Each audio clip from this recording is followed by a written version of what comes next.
Look, I just got a call from the network and I'm afraid Earth has been canceled. Toilet paper? Toilet paper. Toilet paper? You know, I thought this year would be pretty good. But, hey. Well, hindsight is 20/20. Even the number just sounds clean. It's all symmetrical. 2020. It happens once every billion years. It was gonna be 420 for a whole month, and now, I mean, it still is, but you know, it started to suck slowly. Nothing very novel or noteworthy happened in January, including the direct most people predicted, and then out of fucking nowhere. 10 o'clock at 9:47 a.m. We now have information about at least one of those passengers who has died in that helicopter crash. That NBA star Kobe Bryant was on board that helicopter and is now dead at the age of 41. And that still feels weird, like a glitch in the Matrix. And I don't know why I was so bummed out about it. I don't follow sports. I have more connection to Neil Peart and Terry Jones, who died around the same time and didn't nearly faze me as much. I don't know. Maybe it's cause I used to like the Lakers as a kid and went to some games and owned this game and remember when he started. Maybe it's just an LA thing and it literally happened like a few miles away from me. Maybe it's cause he was so young and he just retired and was primed to just chill the rest of his life. Maybe it's all the videos I've seen after that made him look like such a chill, smart dude. Maybe it's cause it was also his daughter. Maybe it's cause a helicopter crash is just so morbid. Maybe it's cause it was so easily preventable. It's probably a combination of all those things. It's a major drag. But that whole thing seems like ages ago thanks to the corona. Okay, I heard about videos being demonetized for using that word, and I couldn't find a reference that used the word corona.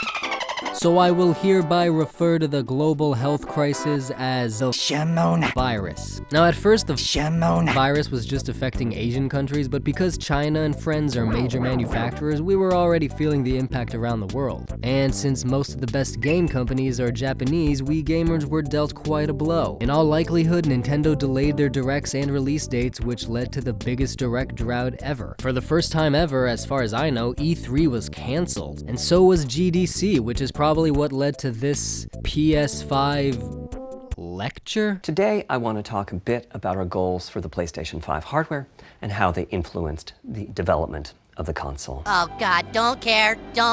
I mean, to be fair, it was obviously meant for developers and not consumers. Unfortunately, we had to cancel the talk that we had planned for GDC. And look, people saying the guy was boring and talking shit. Show some damned respect. That's Mark fucking Cerny, creator of Marble Madness and Knack, contributor of Crash and Spyro, engineer of the PlayStation 2, 3, 4, and 5, video game alum. Show some damned respect. And look, if there's one thing I can take away from that conference, it's that he knows his shit and I don't. And his voice is so quiet and gentle, he's like a domesticated koala bear. Before I get into the capabilities of the GPU, I'd like to make clear 2 points that can be quite confusing.